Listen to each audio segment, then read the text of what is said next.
everyone, how are you today? Welcome to my channel. For those of you who are new here, my name is Hegfreeze. Today I am bringing you 4 new and captivating entitled parent stories. Keywords include vulgar and disrespectful kid, ice cream, vaccination, and alcohol drinking kid. Just sit back, relax, and enjoy. How an EK became the most polite and courteous kid. I worked for a bank with 2 eyes in its name for 8 years, doing credit card collections. It was a pretty decent paying job with good benefits and periodic performance bonuses. Of course, I had to deal with a lot of entitled people who felt they did not need to repay a bill because of something that happened in the store. Sorry, sweet checks, that's not how this works. That is not how any of this works. Anywho, this story is about an entitled kid. You know, Satan's last dinner he crapped out, and my co-workers and I. This kid was old enough to know better and was around 10 to 13 years old. Let me give you an example of how the call would go when we were trying to reach his mom. Please forgive me for any racial slurs as I'm paraphrasing what the kid would say to me and the other male agents. He was far more vulgar with the women from what I was told by a coworker. Me. Hi, could I speak to Lorraine please? EK. Who this? Me. My name is OP and I'm trying to reach her on a personal business matter. EK. Oh, you listen here, you crazy ass N-word. She ain't here. She ain't got no freaking business with you, N-word. Click. He would hang up and we would call back using an auto dialer. Unless we spoke to the card holder, we would call multiple times per day, sometimes as many as 6. Because of this, I got a kid a few hours later. EK. Oh, you're the dumb idiot who called earlier? What do I got to do? Come up to your place and cut your throat? You idiot, N-word. Me. No, sir. We just need to speak to Lorraine about a personal business matter. Is there a better time we could speak with her? EK. I am telling you crap. You crazy N-word. Call here again, B, and my boys will find you and mess you up. Click. Now, here is the best part. It is a federal offense to threaten an agent of a bank with physical violence of any sort. After the call, I logged off of the phone and ran to my manager. I explained to him what happened and he was trying to laugh it off. I told him, if you won't take a threat against an agent of a bank seriously, I'm sure Tom or Leanne, names change, and his bosses, our operations managers, would. I do not have to work in an environment where I'm either threatened by customers or coworkers. That is called a hostile work environment. He saw how angry I was at him and his attitude and how dead serious I was. I do not tolerate racial slurs directed towards me or anyone for that matter. I hadn't been the only person to hear the horrible language out of this young man's mouth, and I was angry not only for what I heard, but for what he said in a sexual nature to female coworkers. He was vulgar and disgusting towards them. My manager sat with me, listened to the call I just had, and lost all color in his face. He knew that if I escalated this, and he didn't, his ass would be in the crosshairs. So he called his boss and she came and listened to the call with my manager and I. She asked me to leave the manager's spot and I could take a 10-minute break to calm down. When I came back, they were on the phone with someone. Now, my bank, for matters like this, had an internal security team that was located elsewhere offsite. They would work with federal authorities for addressing and investigating any issues like threats we received and more serious ones like bomb threats. Yes, I had 1 or 2 while I worked there and both were investigated. When I say that, it means their account was pulled out of our systems and handled only by an internal team until the investigation part ended. I never saw either name pop back up in our systems. The accounts were probably sold off to a second party to collect on, so my bank didn't have to deal with the nutcases. Now, this is where it gets trippy. About 3 days later, the lady's account appeared on my screen. Oh, I tensed up and was ready to risk my job to educate the young man. I wasn't going to curse at him, but I was ready to use my vocabulary to help him. Me. Hello, may I please speak with Lorraine? EK. I'm sorry sir, but she isn't in right now. May I take a message for her?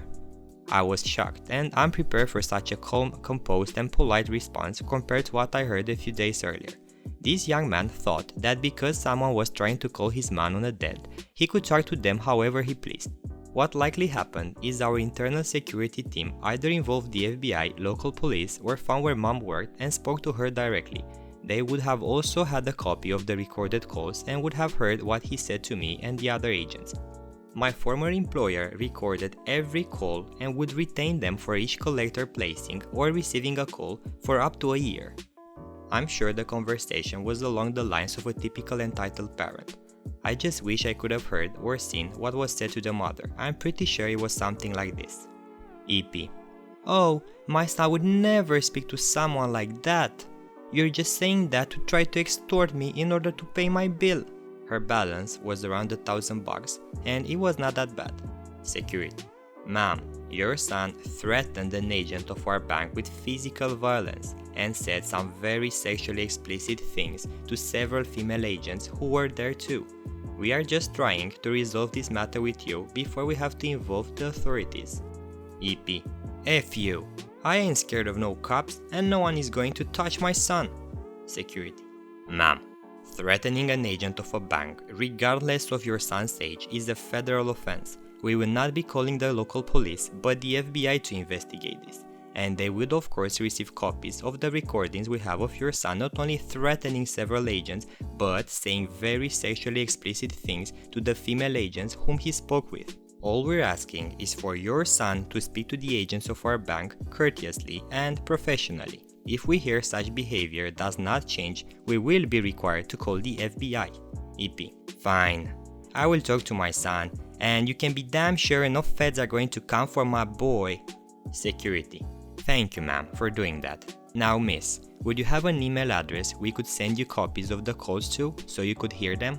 EP. Oh, I would love to hear how my son has been talking to y'all on my phone. Blah blah blah, stupid call center stuff. Going back to what I mentioned previously, several days later I get the account again, not knowing a thing about what happened, what was really said, or who said what. Going back to what I wrote above, the kid was calm, cool, and very polite and professional. One of my co-workers eventually did speak to his mom and she told me she kept apologizing to her for her son's previous behavior. The best part is the woman paid off her credit card, Sears, and thanked us for helping her to know how her son had been speaking to us. My co-worker was clueless as to what she was talking about until I talked with her and she was stunned to hear some of what the kid had said. And it was a short and sweet call that helped my co-worker to make a bonus that month. She needed and deserved a bonus that month. Give my 9-year-old son alcohol, it's New Year's Eve. I'm not going to insult you with a cast, it's pretty self-explanatory. My mom married my stepdad when I was a toddler. They divorced when I was in my late teens. They had my little brother when I was in my teens, so I'm a lot older than he is. After I moved out, I tried to maintain a healthy relationship with my little brother and had him over to spend the night often. I invited him to spend the night on New Year's Eve. He was 9, I was about 27 months pregnant. Not really, but did give birth shortly after the New Year. Obviously, it would be a low-key evening at home. Late in the evening, little brother started demanding alcohol. Yeah, no, not happening. Once he realized we weren't going to give him any, he called his daddy. SD.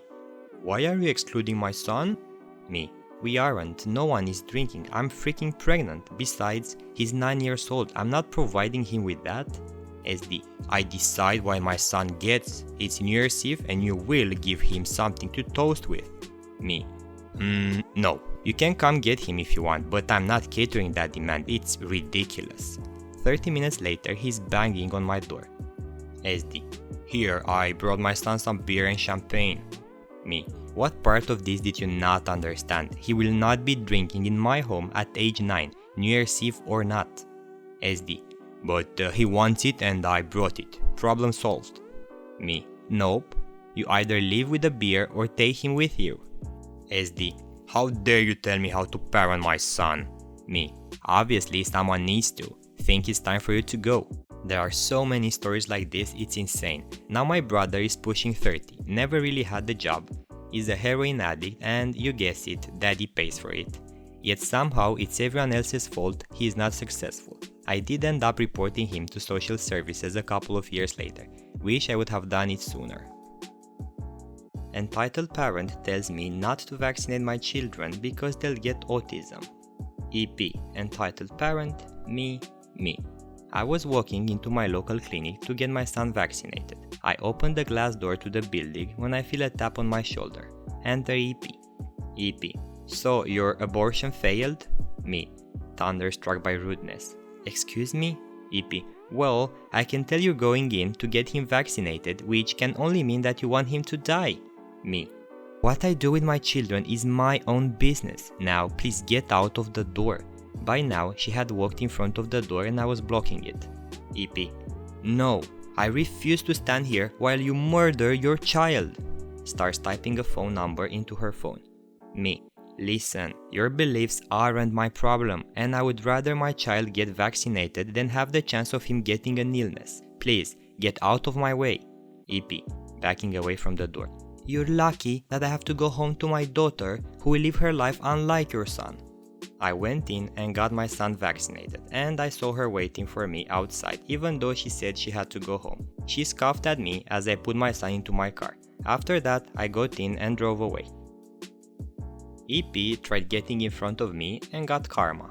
Hi, so this story is really short, but okay. So I was getting out of the car and going into my town ice cream shop. I see this lady with her kid get out of their car and she was parked near the curb. She ran out of the car and tried to get in front of me before I opened the door to the shop. I see her kid swing the door open and it scratches the bottom of her door like all the way. I go in and I'm in front of them waiting in line and hear them talking something how I was in front and it's her kid's fault for not being in front. On the way out, I saw her kid open the car door again and it scratches the whole door again. She thought she could be the first to anything. LOL.